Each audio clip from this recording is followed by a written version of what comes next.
breaking news out of San Francisco as U.S. Marines make their way through the city, trying to capture an elusive target. And then we take a look at the story of a babysitter who has a close encounter of the delicious kind. And then we visit Ohio University, considered one of the most haunted colleges in America. Are these hauntings caused by a past of suicides and murders, or is it something even more bizarre? Today on Dead Rabbit Radio.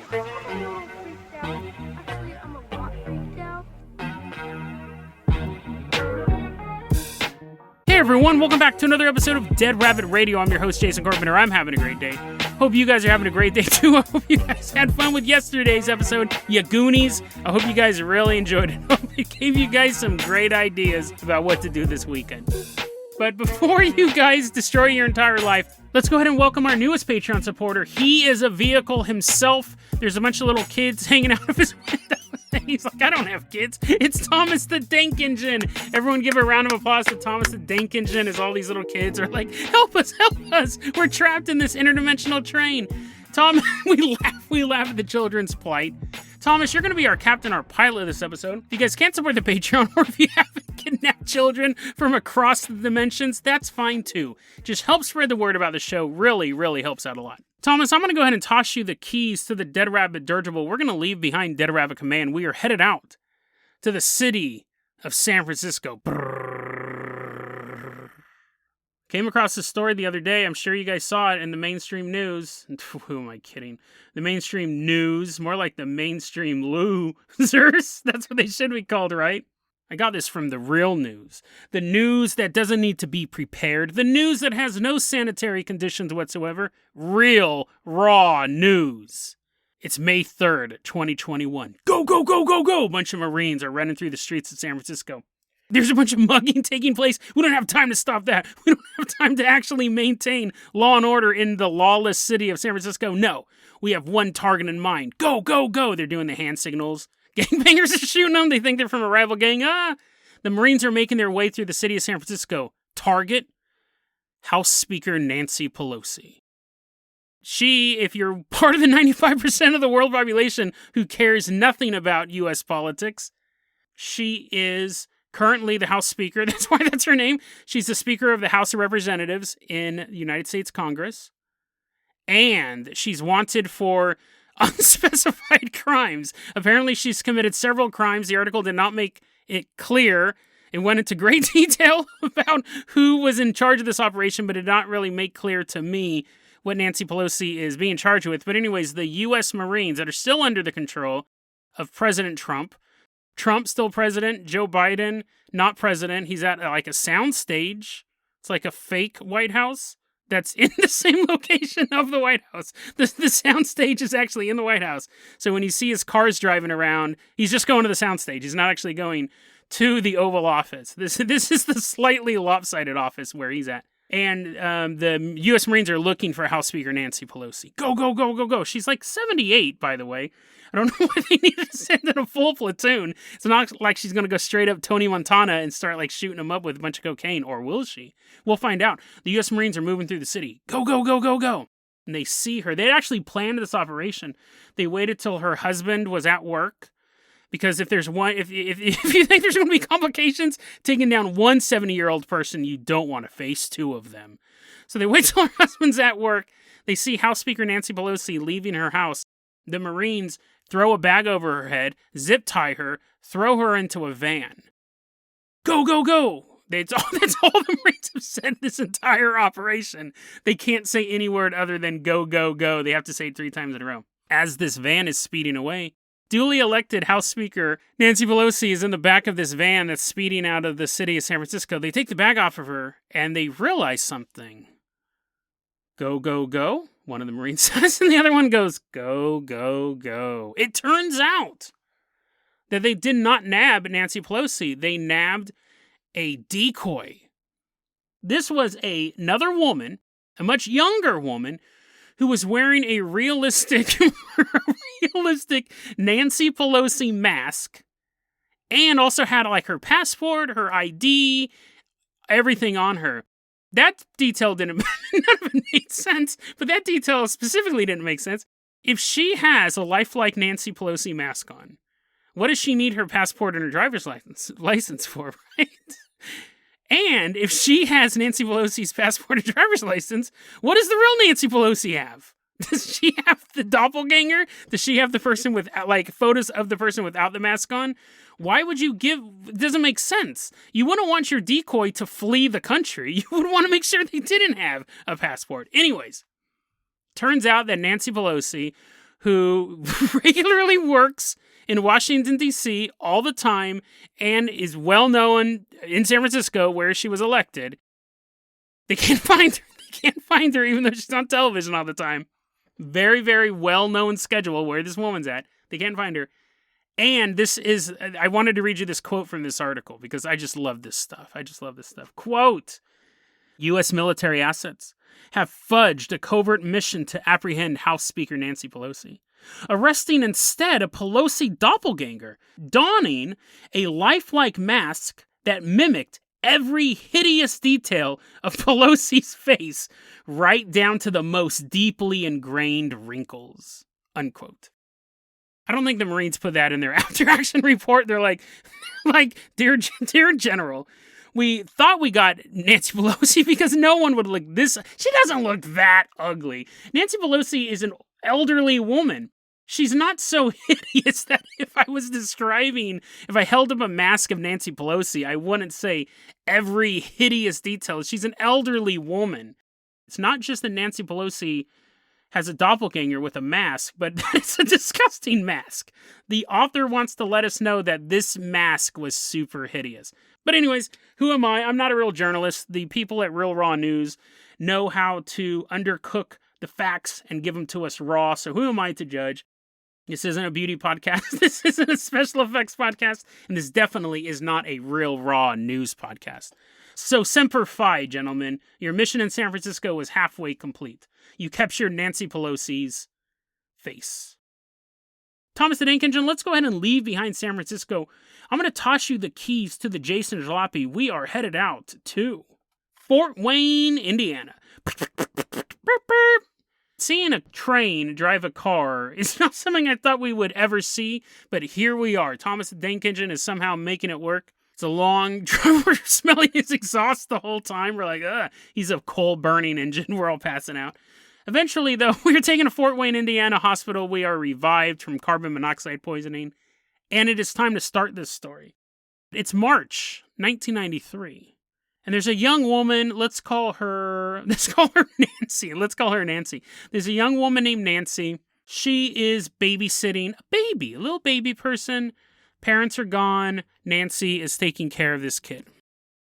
Rainstorm starts.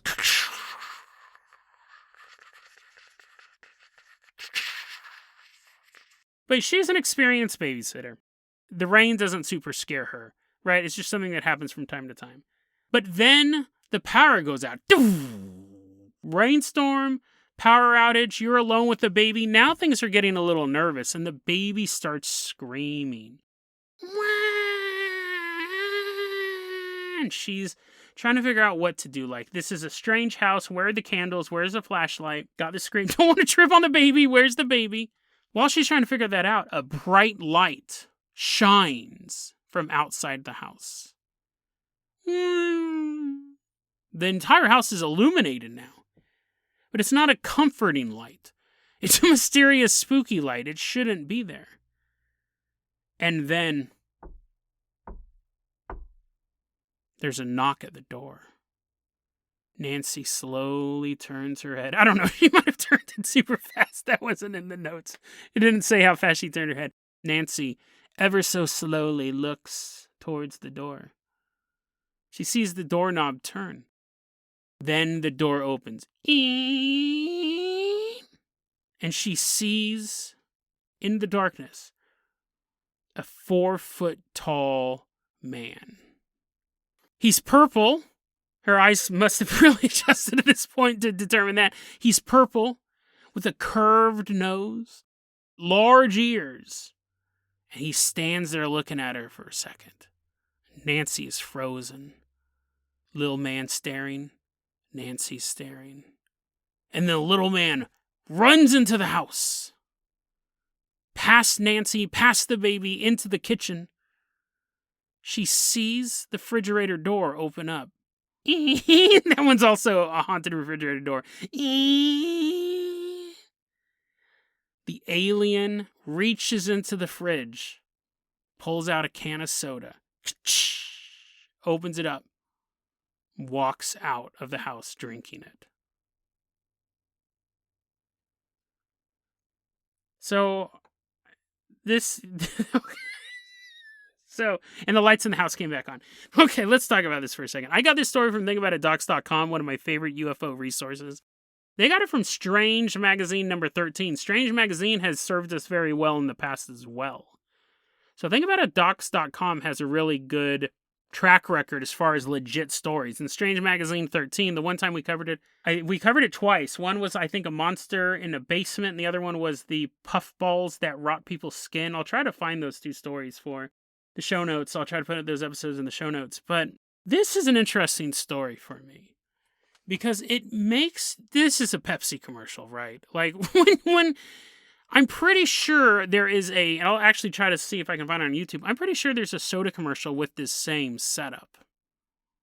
Or a Snickers commercial, or Butterfingers, or something like that. I know the Reese's Pieces had the alien. But this seems set up. This story seems fake. This story seems fake, and that's why I want to cover it. At what point do we dismiss stuff out of hand? I'm not going to go on a huge tangent with this. But at what point when you hear a UFO story, an alien story, do you go, that's not true? And this is an interesting one for me, because if he had not walked in to get the soda, it would just be a babysitter meets an alien story. It would actually have been so mundane I wouldn't have covered it. Because we see stuff like this happen all the time. The fact that it goes in and gets a soda doesn't say the brand of soda, so it's not the best advertisement. In the advertisement, the alien's hand is covering the soda the whole way. You're like, is that Coke? Is that Pepsi? I don't know what to buy. At what point do we dismiss alien stories? Or really any of these stories? Imagine a story where a ghost walks into a house and turns to the camera and goes, choice of a new generation. You're like, what? Why does that ghost story have an advertisement in it? At what point do we decide to dismiss these things? I'm not saying the story is fake. I'm saying I highly doubt that it's real. Because it reminds me of a commercial. And is that fair for me to say? Because her story, I would think that this young woman saw a commercial like this and then she dreamt about it or was imagining it. But I am dismissing the story because it reminds me of a commercial. I feel like the story's not true because it seems so ridiculous. But we've covered a lot of ridiculous stuff on this. So, this story is kind of meta for me. The Casablanca invasion is one of the most ridiculous alien stories we've ever covered. I'll put that in the show notes. But it didn't remind me of a commercial. So I wanted to include this story, one, because I think it's interesting, but two, on that meta level. At what point do we decide this is too ridiculous for us to believe? Because in essence, all alien things, all ghost stories, all Bigfoot stories are too ridiculous for 70 to 90% of the population to believe. So I just think it's interesting when we come across stories. Otherwise, this is fairly legit. It's from two sources that I've gotten good stuff from before.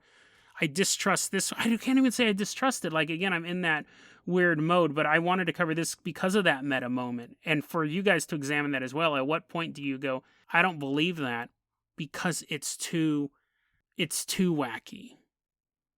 It's interesting because we do come across that, even though at its core, everything is wacky. And it's possible that the story is so wacky that it is true. It's super bizarre, and I think it would behoove aliens to do more wacky and weird stuff if they really want to stay off people's radar. The weirder they get, like making people pancakes or having talking bears show up, which are both stories we've covered on this show, the less likely people are to believe them. So it actually makes sense if aliens did things that mimicked pop culture. Like that X-Files episode where the Men in Black were Jesse Ventura and Alex Trebek. Because they knew no one would believe that they were visited by Jesse Ventura and Alex Trebek. The aliens actually planned to be that ridiculous.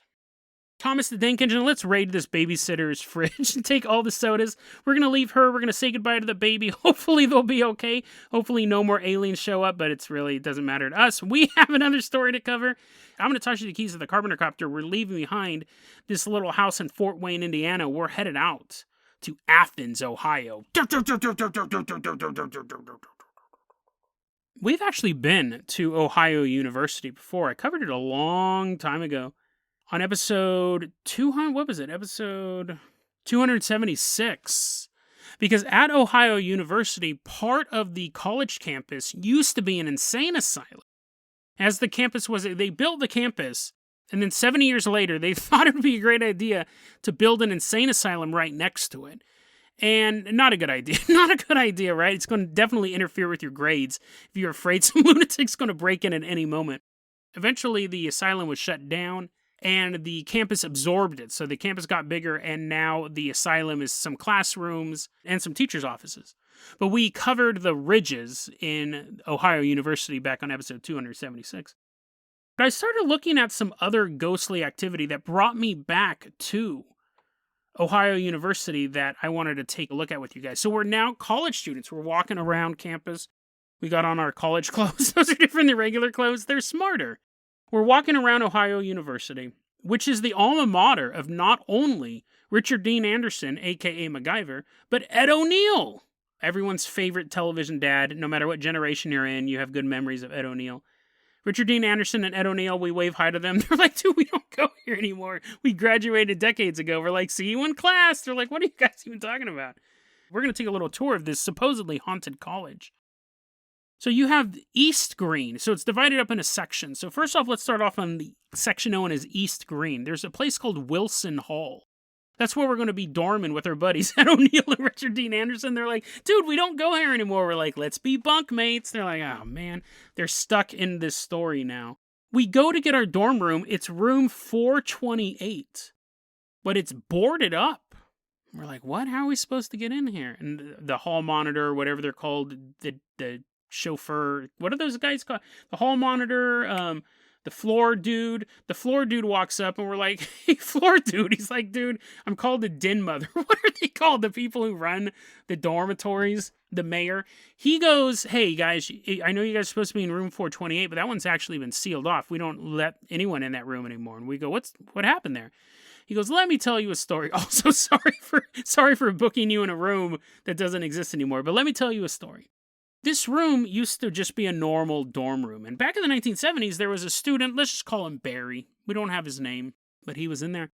Fun-loving guy, probably. There's no description of him whatsoever. It just says a man in the 1970s. So it could have been anyone. It could have been Henry Kissinger. It could have been Ed O'Neill. We don't know. Probably wasn't either of them. They didn't die mysteriously in room 428. But a young man died in room 428. That was in the 1970s. Everyone in Wilson Hall had heard this story. And some people, oh, did he commit suicide? Well, maybe. Was he murdered? No, they don't think he was murdered. He just died mysteriously. And this story went around, but people went in and out of this room through the semesters, through the years. Other people used this room, didn't really have a problem with it. But a couple of years later, there was a girl who had heard about these stories and heard about this guy who died mysteriously. And she was really into black magic, astral projection, talking to spirits, stuff like that. She's in that room and she goes, this is perfect because since this guy died mysteriously here, this would be a vortex for me to make my powers greater. People are like, what are you talking about, you weirdo? So she begins to talk about astral projection. She's trying to harness the power of this room. And then she dies. Supposedly, some say that she killed herself by slitting her own wrists. Other people say, well, her wrists were slit, but she didn't do it. She was murdered, not by an assailant. Well, technically an assailant, but not by a human assailant. But the dark forces came after her. She was brutally murdered because she was pushing the limits of what a human should know, what a human should be capable of when it comes to the world of the paranormal. So now the room had an even darker reputation. You had two people who died there. One, mysterious circumstances. The other one may or may not have committed suicide, but definitely was involved in some dark arts, black magic, things like that. Time marches forward. This is a dorm room. Students are filtering in and out of the college. People are still using the room, but what they're starting to run into is that when students would come in, they'd put down their keys or their coffee cup or whatever. You had reports of things being thrown off of shelves, smashing against walls, smashing into the floor. Doors would open and close by themselves. Sometimes you'd be in the room all by yourself. You'd hear a whisper behind you. Sometimes you'd be in the room by yourself and you'd hear a loud shout, which I'm not going to emulate that. Just imagine this voice, but way louder right in your ear. And then on the door, people said that they could see the outline of demonic faces in the wood grain. That is the one I call the most BS on anything, because that could easily be, parabola, where you're just looking at patterns and you're seeing it wrong and stuff like that. But everything else could definitely be possible when we talk about the world of the paranormal. Even the faces appearing on the door, but I couldn't find any photographs of that. In the 1970s, people had cameras. If this is something that was happening all the time, it'd be easy to document. I'm not saying there's not photographs out there. I couldn't find any. Eventually, the university got so many reports of paranormal activity in the room, they just sealed the room off. We've covered that before. We've talked about another university. This episode is going to be full of past episodes in the show notes. We talked about another university before. I don't remember where. I think it was actually, now that I remember it, it was in Athens. But it was a different university where they also had walled up a room. There's a staircase that leads to nothing. It's walled in. There's a lot of legends behind that. And so we have this same thing. You have this room, this dorm room, that is not accessible. I was actually watching a video by The Post, I believe it's called. It is a Ohio University newspaper. It's their journalism program. And they were investigating it. I mean, they were kind of goofing on it as well, but they showed the door. The door does exist. You can't enter it. So it actually is a real place that can't be entered. It's not an urban legend. It's not like Room 428 doesn't exist at all. Even to this day on campus, they hear these stories about this room. This building is also apparently in the middle of a pentagram of Native American cemeteries. So some people think that's why Wilson Hall is haunted. But looking into Ohio University, that's not all. Jefferson Hall, which is another building on campus, has what's called the marble sound. This would be weird to pin down. They say sometimes when you're walking around Jefferson Hall, you're on the top story, it sounds like someone's dropping thousands of marbles on the roof. There's nobody up there. If you go to Washington Hall, there is an entire, this is huge actually, there's an entire ghost basketball team. A high school girls basketball team, all of them. It's an entire girls basketball team haunts Washington Hall. The story goes, there was a girls high school basketball team. They visited campus. They're like, oh, this place is great. I can't wait to go to college here. I'll probably be here forever and ever and ever. They all say that at the same time. Even the coaches all, ever and ever. And the tour guide's like, oh, that's creepy. And then they died in a car accident on the way home. And now, instead of their ghosts going back to their loved ones, instead of their ghosts inhabiting the places they grew up in, no, they're just all at Washington Hall, a place they visited once, which means I'm never going to go to a sucky plant. I'm never going to go visit a sewage treatment plant. Well, this place is kind of cool. And then my ghost, then I died like 80 years later. My ghost is floating around a sewage treatment plant. I'm like, oh, shucks. So that's the backstory. But this, okay, so if you heard that backstory, you're like, oh, that's kind of sad. But, you know, they're in Washington. Washington Hall, first off, there's no basketball court there. It's apparently like a dormitory. So it's not like they're like, oh, we can always play b-ball. And who would they play against? They're playing against a bunch of demons. They're trapped in Washington Hall. These girls are trapped in this dormitory. That whole backstory is created because sometimes when you're in Washington Hall, you hear the sound of basketball dribbling. So here's what I'm going to tell you. I'm going to tell you what happened. Sometimes you can hear a basketball dribble in Washington Hall. I'll give them that. It probably is a phantom basketball dribbling. I think the high school basketball team is made up because I actually heard several versions of this story. One is you just hear the basketballs. The second one is it was a men's basketball team, an adult men's basketball team that was trapped there.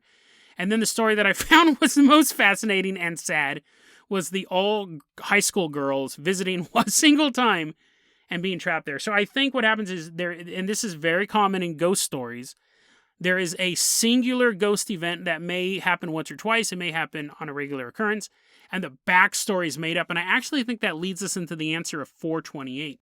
Most likely, the room is sealed off for one reason or another. Apparently, the official answer is it's not safe. That could mean anything from asbestos, black mold, the foundation's giving out. There's a bunch of nails. The place is infested with cockroaches. It could be all sorts of things. Now, most of those would affect the rest of the school. It's not like they just nail a door shut and they're like, cockroaches, you'll be in there forever. Could also be that it wasn't safe because you got a couple students complaining about doors opening and closing. There could have been a paranormal thing there, but I think the stories made up from the 70s about the younger, those are probably made up. They're probably backtracked. They probably have a story. Why can no one go in this room? Someone goes, oh, it's just not safe. And then people over the years have made up these myths. And that's the most logical answer, but I don't want to end with the most logical answer. Let's put on our conspiracy caps here because I found something really cool about this university that opens it up to a whole other set of theories. This school has one of the most powerful particle accelerators on the planet that's capable of sending a particle up to 14% of the speed of light. It's one of the most powerful on the planet. It was opened in 1967, which predates the ghost story of Wilson Hall, the man who died mysteriously. So with our conspiracy caps on, it would be interesting to think that this particle accelerator, which is used for all of these experiments, what if it actually has opened a rift of some sort?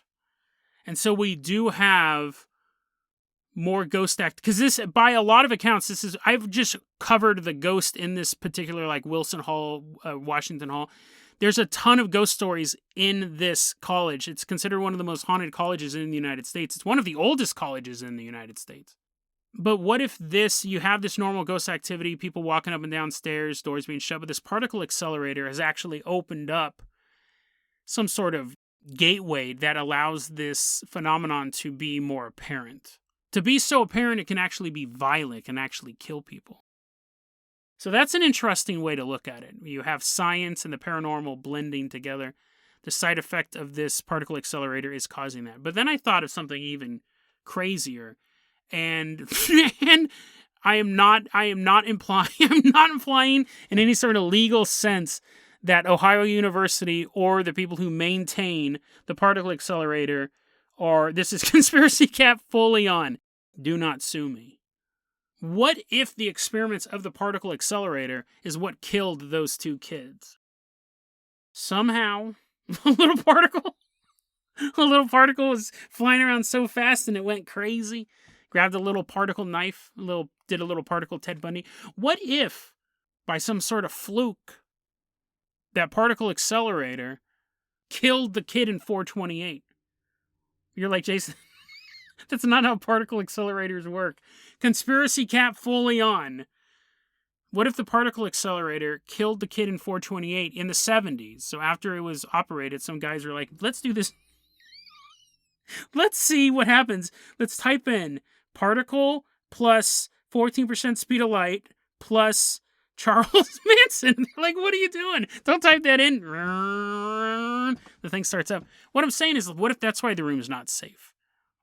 It's like right in the path. Right in the path. Like, people are disintegrating at 14% of the speed of light. That young woman in there, she really is trying to do black magic, but it's not working. She's trying to astrally project. It's not working. And then one day she's sitting there, she's walking around the house, and she feels something, but doesn't feel it. And she looks down, and a